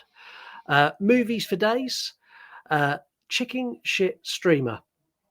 That's about right. And that's the Movie for Days podcast, part of the You Run Podcast Network. Excellent podcast. Dissect That Film. Live Stream That House, and they're a movie podcast. Over on Threads, horror movies and shit. Insane and Original, and they're a horror podcast. Andre Sean 23, Evil Dead influencer, and they're a horror movie fan and a Brazilian martial artist. On Instagram, Movies I Fucking Like, So Fucking Surprising, and they're a movie account. Walter Doom Horror, Crazy Ass Movie, and they're a movie account and digital artist. I'm Turd Ferguson. Spiders, Scream. And that's Nikki. She's a horror creator on Instagram and TikTok as well. Kay Lampe, 5678, Genius Cyber Horror, and that's Kate, who's also mentioned in that she's really excited we're covering this because she wants to hear someone cover this. Tragic Ra, those streaming comments. Yeah, we could talk about them in a minute. And that's Tragic Ra. She's recently come onto Instagram. She's a really, really cool creator who I know from TikTok. Lady Crisis, the queen of TikTok herself, Evil Dead Fun. Yep, agreed. Sandy Jack actor, fun, quirky, and enjoyable. And funnily enough, they're an actor called Sandy Jack. And finally, Watch with C, Dead Finger Fantasy, and they are horror. Yeah, Dead Finger Fantasy for the win this week, I think. I thought you might go there. TikTok was super quiet this week for Deadstream, so we don't have a TikTok Talks. But don't worry, because we did receive several messages a couple of weeks back that I sat on because I wasn't sure how I'd fit them into our message segment because there were a lot and they were quite a minute a piece. So today, this feature is going to happen, but it's called Wednesday Wine and Horror Talks. I'm just going to let this play and it goes where it goes. Are you ready? No, because usually I'm at the brunt of it. What have I done to piss her off this week? No, this is a very long message that come on the back of our Hereditary episode. All right, okay, so this is probably going to be aimed at you more than it is me. Well, let's find out. So, happy Monday. I just got done listening to the Hereditary episode, and I thought it was fucking fantastic. So great. The flow was great. Your facts, everything. Do I nitpick about the fact that you kept saying pagan and not payman? Well, I just did. But anyways, pagan is a form of a religion, so to speak. But payman is supposed to be the demon that they are calling upon. Okay, I still love you guys. But anyways, this is not all I have to say. I have so much to say. Hereditary is a fantastic film. It is fucking flawless. But I will not rewatch it. It fucks with my head too much. It's too heavy for me, but I love it. Also, to add, because I'm about to run out of my seconds, I hate you can't record but like 1 fucking minute. Okay, so here's part 2. Hold on. Okay, so here's part 2. Anyways, I totally get your scores being high on this movie. Again, it's fantastic. I love Midsummer. Anyways, I fucking love that movie. I think it's fucking great. I rewatch it all the time. Yes, it's slow. You know what? I don't know. I'm sophisticated. And anyway, that's going to bring me into talking about elevated horror for just a second or a few seconds. I don't really like that term either, so I agree with Larry on that. I think it's kind of trite and pretentious, and I would not call it elevated horror necessarily. I'm not really sure where that concept came from, but don't know. This is just, I call this genius horror. You know, Ari Aster is like the fucking man. I'm telling you. Making a few movies and doing this fantastic. Anyways, here we go to part 3. Part 3. Ari Aster. Love him. He's fucking fantastic. One of the best fucking directors that I've, seen in this lifetime. Anywho, getting back into the episode, because I'm getting like off track. I think I have like ADHD. I don't know. But anyways, and my Mondays are busy. Anywho, back to the episode. So there was a few things that you guys mentioned. Mark's theory on it versus it being mental illness. Was it paranormal? I do not believe it was paranormal, because I think that's getting into a different entity of it. I think it was more of the left-hand magic type stuff. If you look that up, it was very culty. I'm not saying mental illness was not involved, because I do believe that basically just made it more intense. But, now I'm running out of time. God damn it, part 4. Shit. Part 4. They need to let you record longer than a fucking minute on this shit. Anyways, so I do not think it's paranormal. Like I was saying, it's definitely cult vibes, 100% mixed with mental illness, mixes with you as the audience get to make your own interpretation of how you feel that the movie should be. How you saw the ending, we all saw it different. Anyway, Chef's Kiss, I do recommend this movie 1,000%, but I'm not watching it again because I'm a titty baby bitch and I cannot watch it. I'm scared. Anywho, I wanted to also say that I love Goosebumps. And Scott, I don't know what you're talking about. Like, you and I are the same age, but Goosebumps was the actual titties. It was so good. And Are You Afraid of the Dark? Fucking fantastic show as well. But come on, don't be pretentious. Come on. You can read the Goosebumps. They're fucking fantastic. I still read them. And here's my last part. Okay? I swear I'm almost done. So, my last part. Because, again, you can't record but a fucking minute on here. Goosebumps, Scott, you need to be able to read them. Come on. Mark is right about that. Love it. It kind of is horror light. That's the whole point. It got you into horror. That's like, if you were a little bit scared, you could watch Goosebumps and stuff and it not really get to you too bad. But I like Goosebumps. Don't care about the new movies, but I like the old stuff.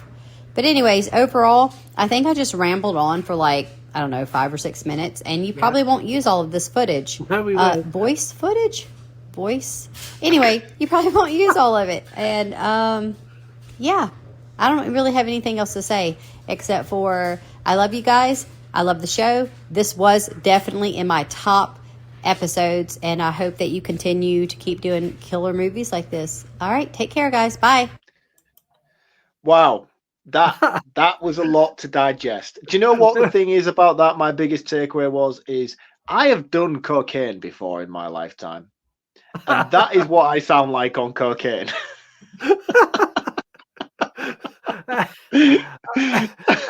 Heather sent me a message saying, "I have a lot to say. Bear with me." She sent one message to me. I was like, "Okay, I'll play that in a minute." And then, like 2 seconds later, there was like this entire barrage of voicemails that she left. Perfect. That was fucking brilliant. Yeah, thank you, Heather. To go back to her thing about elevated horror, since the episode of Hereditary, I've actually looked into a little bit of what the perspective of her elevated horror is, and it's not even really a thing. Like, to me, like the way that they're trying to broadcast elevated horror is more just a case of a time of a product of the time. So like you could go back to the 80s when slashers were all the range and be like, oh, we're the hip new cool thing. So we're elevated horror. You're not elevated horror. You're just what's popular at the moment. You're a different brand of horror to what we're used to. And you are still just a normal horror movie, but just presented in a different way. And that is all elevated horror is. It's a product of the time. There's nothing special about it. It's just a different perspective of horror than what we're used to. And it's just a product of the era that we're living in. And fucking hipsters, man. Honestly, I hate them all. I had so much fun with the facts for this movie. I had to go digging to find facts for this because normally you get a decent section on like Rotten Tomatoes. There'll be a decent section on IMDb. There's a decent section on like Wikipedia. There was no facts for this anywhere, so I had to go and trawl interviews and actually do some work this week, not just go, oh, that one's good, that one's good. And I'm so glad I did because I learned so much about this movie. I'm going to start with some of the smaller ones and then build into some of the bigger ones. So Chrissy's wearing a button on her jacket that says dead inside. Foreshadowing, man. The foreshadow is so good in this movie. She is Mildred. It was filmed in the same house as Made Men from 1999. So it's a set that's been used before. Never seen that. On top of the spirit board, it says Clato Verato Nicto, which is... No way! Yeah. Originally from 1951's The Day the Earth Stood Still, and then obviously adopted in the Evil Dead franchise. So... There is was that from The Day the Earth Stood Still? Yeah. Is that where that's come from? I did not even know that. And then that's obviously cool. it's most popular from when it was used in The Evil Dead. But yeah, that's actually more so in Evil Dead 3. Yes, Army of Darkness, the best Evil Dead movie. No, not the best Evil Dead movie. Apart from that particular scene is fucking hilarious, to be honest. It is. So Deadstream was written and produced by Joseph and Vanessa Winter. They wanted this to be something that was uniquely theirs. So they both had full-time jobs when they made this, and they filmed after they finished their day jobs.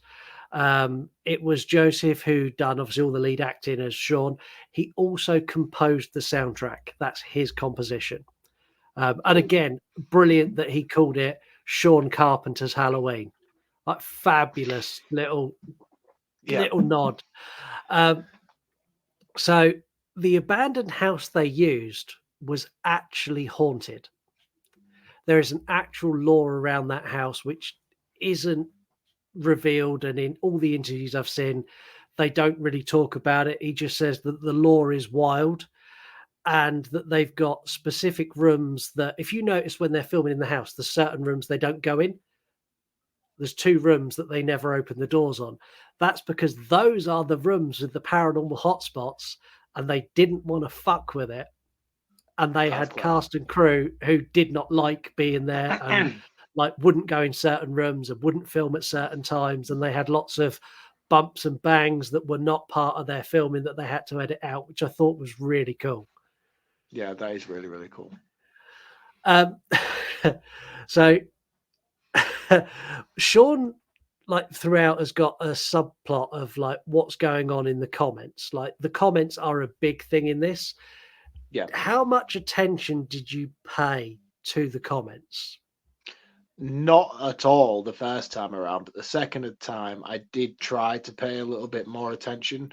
I don't think I picked up on everything. In fact, I know for a fact I didn't pick up on everything, but I tried to give a little bit more time to it when things were a little bit duller and things that I was very familiar with in certain scenes. Yeah, so it was the producer for this was a guy called Jared, and he wrote all. So the ones that pop up at the top that Sean reads, Joseph Winter wrote those. All of the blurb comments were written by the producer Jared, and he tells several stories where people are interacting with each other and not with the live stream. There is a couple that meet and have almost like a Romeo and Juliet relationship throughout the movie, where they go from being from different places and then they fall in love, and then at the end they decide they're not going to be on the stream anymore and they leave before it ends. But there's that in there.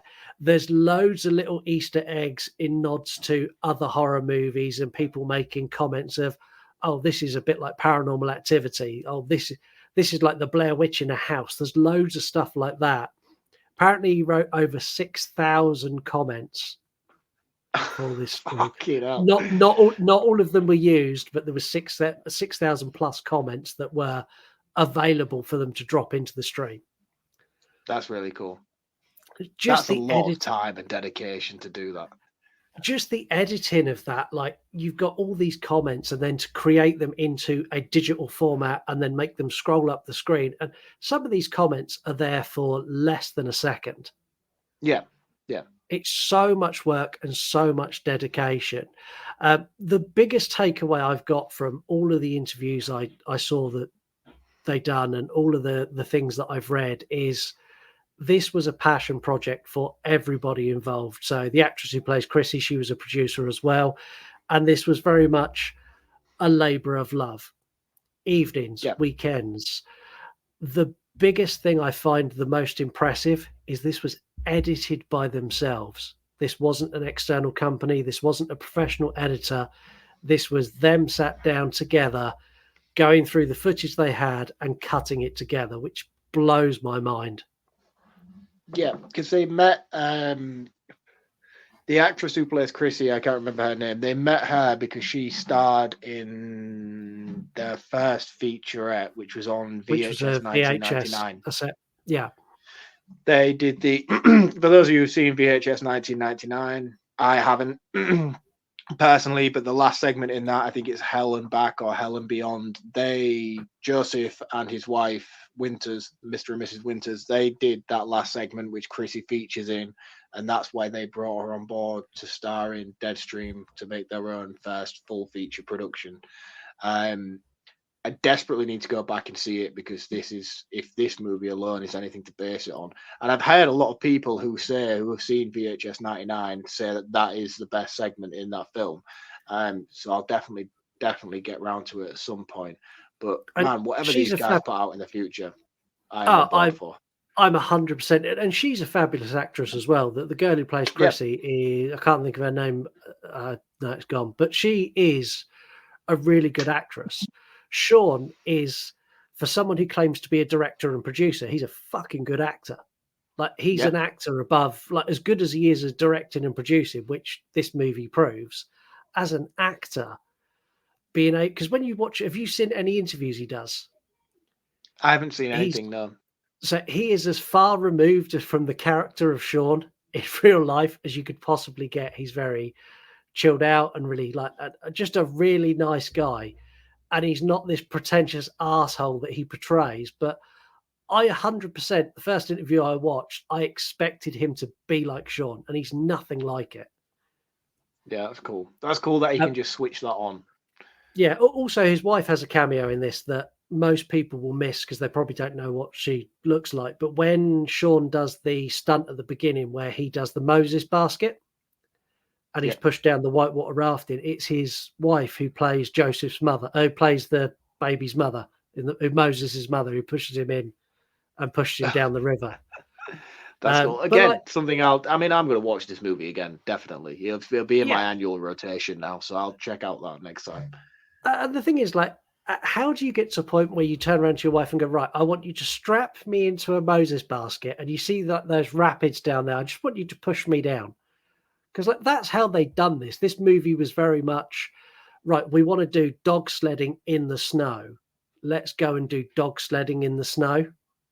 Yeah. It's honestly, but that's how movies should be made. That's how the best movies are made. You talk about Sam Raimi's Evil Dead, you talk about John Carpenter's Halloween, you talk about the Blair Witch Project. All of these are referenced within this movie.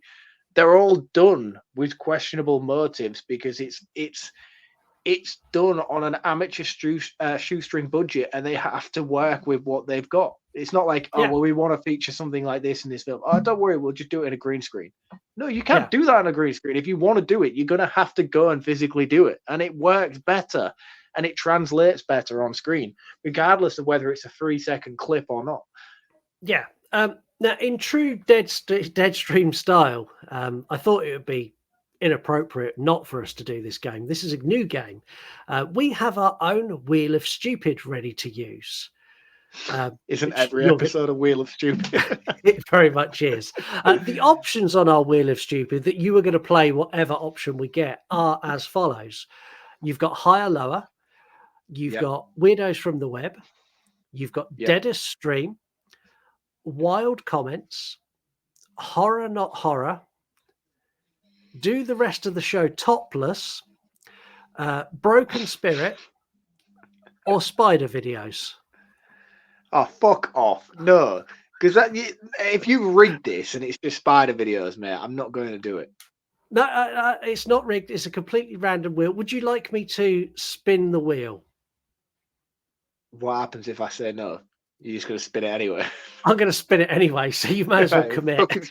Spin the fucking wheel then. Okay, here we go.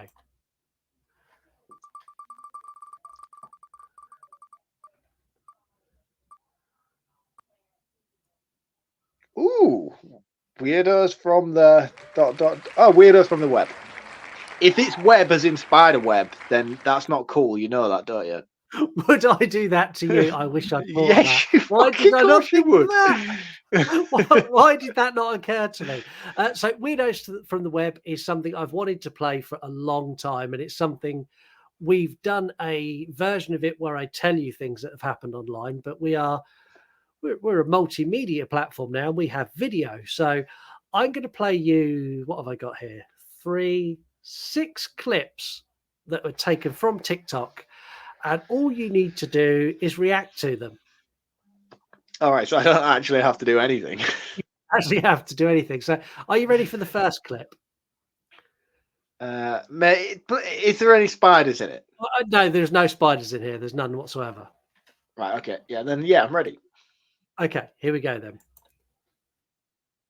Like me, you will never see. I let you go. Is that real? Is that someone's face? Yeah, thoughts? I can I see it again? Yeah, I can show you again if you'd like to. No, I don't want to see it again. And in answer to your question, no. Are you ready? I'm conflicted. I'll be honest. I'm conflicted. Are you ready for your next clip? It looks like a cross between Elvira and Michael Jackson. See, I thought it looked like Pete Byrne. Yeah. Here's your next one. That's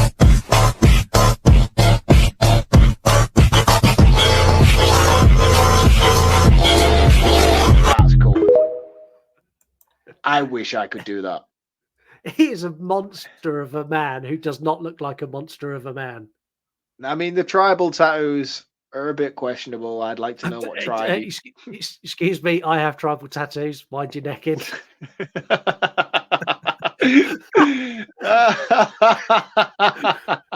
Moving swiftly on. The next video for you.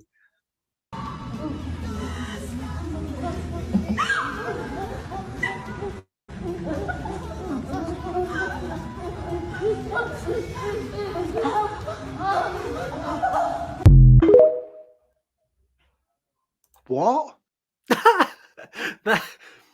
This is where people stand and they pull each other's hair and have orgasms while they do it. I have no hair, so I don't know whether that would make me orgasm or not, but I can't imagine it would. Call in. You can leave us a voicemail if pulling hair makes you orgasm. Let us know. I'm a man of sexual experience. I know people are into that kind of thing, but only in the moment. To stand in like a big, massive gymnasium. That I can't imagine that works in the same environment. No, it's only getting weirder from here. So here's your next clip. All I wanna say is that rum bidi bum bum bidi bum bum, rum bidi bum bum bidi bum bum, rum bidi bum bum bidi bum bum bidi bum bidi bum bum bim bim bum, rum bidi bidi bidi bum bidi bidi. Why do people do this shit? Why do people do this shit to their face? Like what how do you eat? How do you even eat soup? Does it leak? Have you not got any piercings? No, I haven't actually. Okay, have you so got piercings? In fact, no, I don't even want to know. I can't see them in your ears, so if you have them, I don't want to know. I have had piercings. I've had my ears pierced. I've had my eyebrow pierced, and I have had another part of my body pierced, which is no longer pierced. Nipples or no? No, you didn't. No, yes, you did not. Oh, yes, 100% I did. Dude, you seedy, creepy, weird little guy. Why would you do that to yourself? And I now have a party trick that I can pee into 2 separate urinals at the same time. Oh my good God. What have you... No!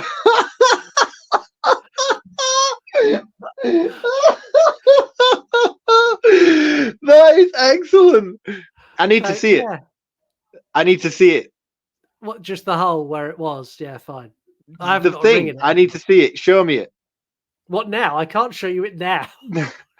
I have to see it. Excellent.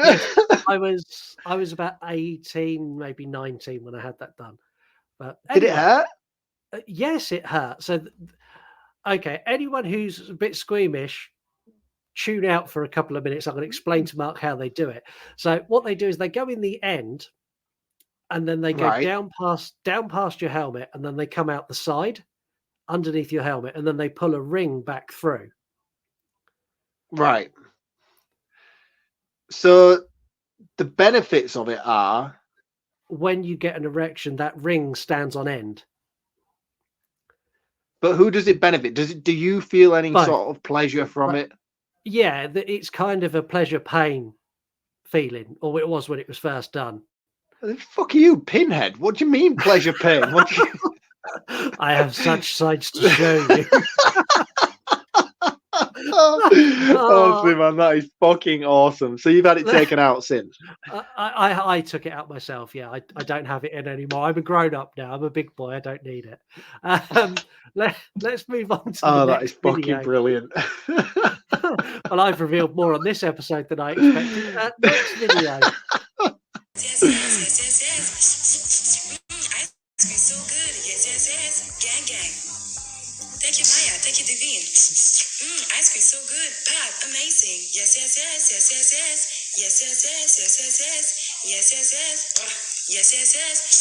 Ice cream so good. What the fuck was that? So that was a girl on a live stream who was using hair tongs to pop popcorn, one kernel at a time, while as people were giving her gifts, which were ice cream, she was licking the air going, yes, thank you for my ice cream. Dude. The internet's a weird place. That current stream, that had 100,000 people watching it. Dude, people ask me, why do you only stay on Instagram? This is why. That is just fucking weird. Who tunes in to watch and support this shit? Well, just bear in mind, all of these videos popped up on my FYP. These all come up on I my was gonna For You say, yeah, you watch this. That's who. Final Mr. video. Cockring. Yeah. Are you ready for the final video? Yes. Here we go.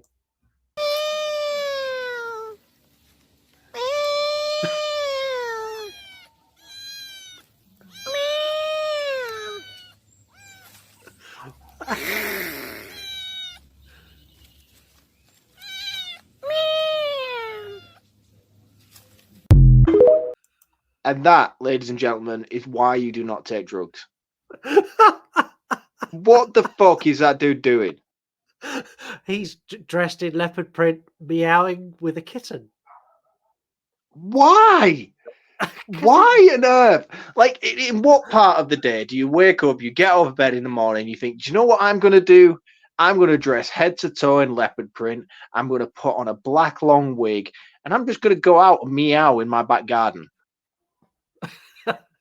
Like, no, like, seriously, like, at what point in your brain do you think this is a really, really good use of my free time? The crazy thing is, all of these creators, every single one of them, has a ginormous following. I mean, ginormous following. Like hundreds and hundreds of thousands of people follow these creators because they are doing something different. And this goes to show it kind of encapsulates what Deadstream is. The lengths that creators will go to garner views. And these You go videos back are all 40 years' time and they are all put in an asylum. yeah.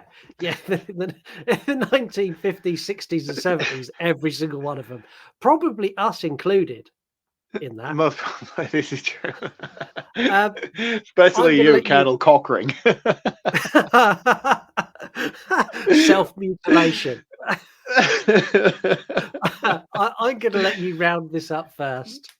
I mean, there isn't a lot I can say that I haven't already said throughout this episode. I came into this pre-recording very conflicted. We had a conversation. I was like, I don't know why. There's something about me that's holding it back from being top score.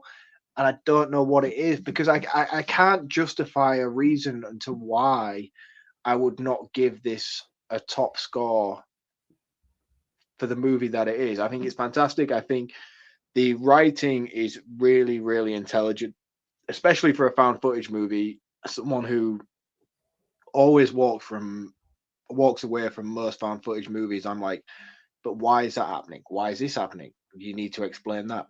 This movie answers all of those questions with ease, and so flippantly that it's not even purposeful to the audience. It's just there.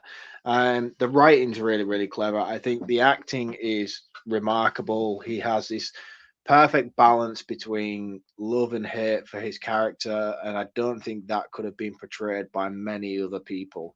And as much as I don't like to be like, oh yeah, he looks the part, but he does look the part. He has that perfect look where if he'd have been a bit more douchebaggy looking, you would have just hated him and not been able to root and have any empathy with him, regardless of his acting capabilities. So I think this movie just has the perfect package. The practical effects are phenomenal in terms of how amateur and low budget they are and what they had to do with the money they did.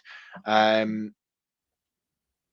could rant and I could rave about the things that I loved and the things that worked so well within this movie, but we've just spent the past hour and 45 minutes doing the same thing. So there's not really a great deal I can do in this roundup that we haven't already done.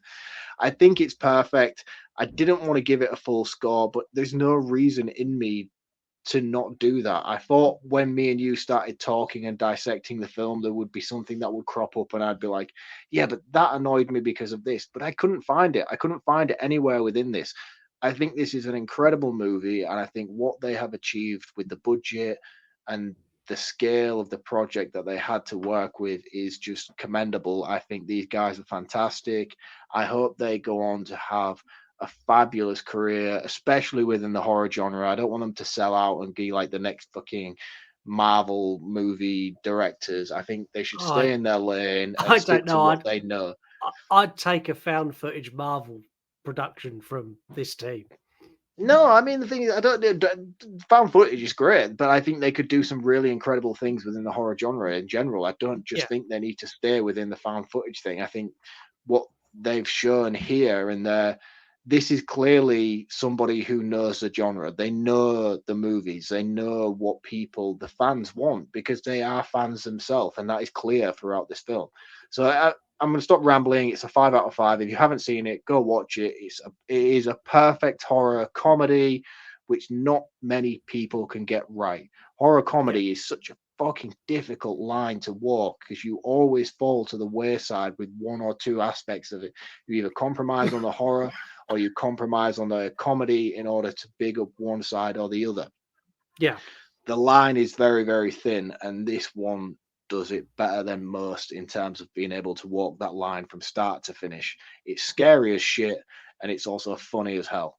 Perfect movie. It's 5 out of 5. This movie fully captures what it's like to be a content creator.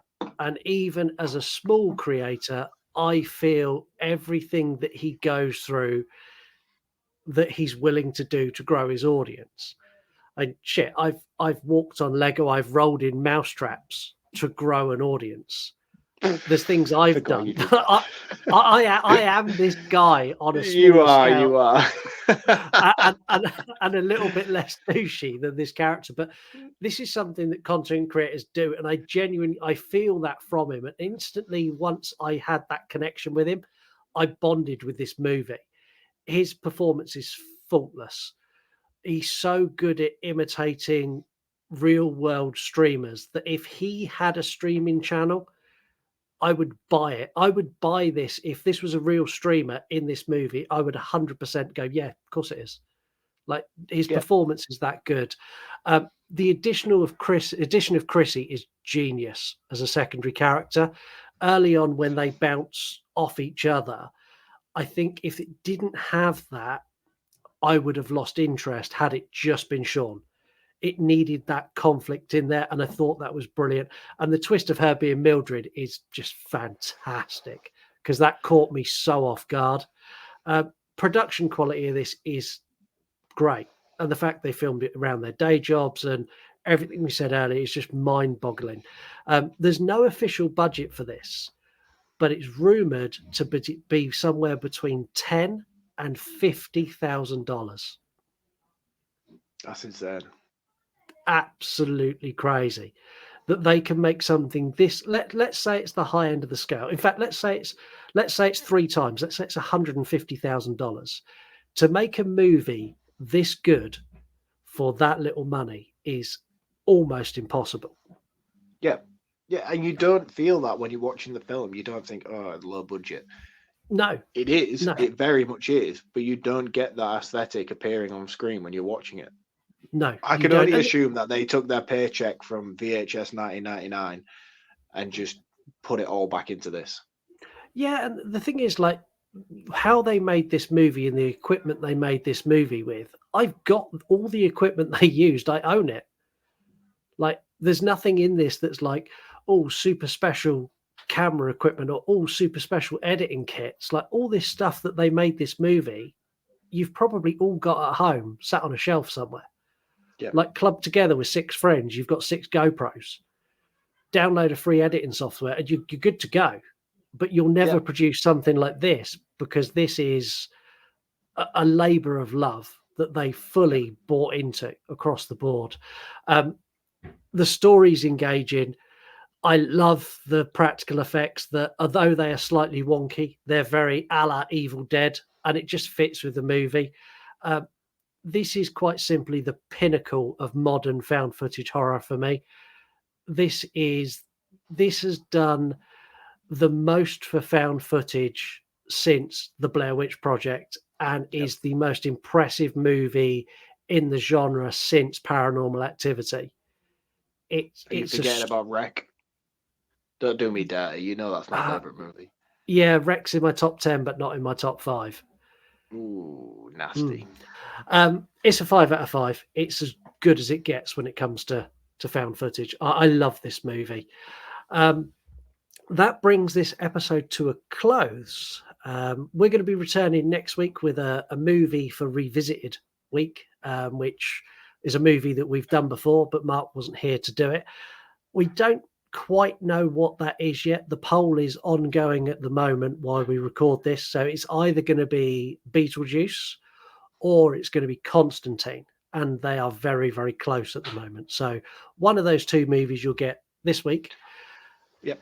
This week, I'm next happy week. with either. Yeah, so am I. So until next time, smash that like button, smash that subscribe button. Check us out at newrunpodcast.com and follow us on the socials. Bye. Cheers, guys. See you next week. All right. All right. Hey everyone, The You Run Podcast. the You Run Podcast. You want to die tonight? Scott, I think you know who the fuck this is that's talking. Cancel Mark. I was terribly offended. Because after all, this is not our show, this is your show.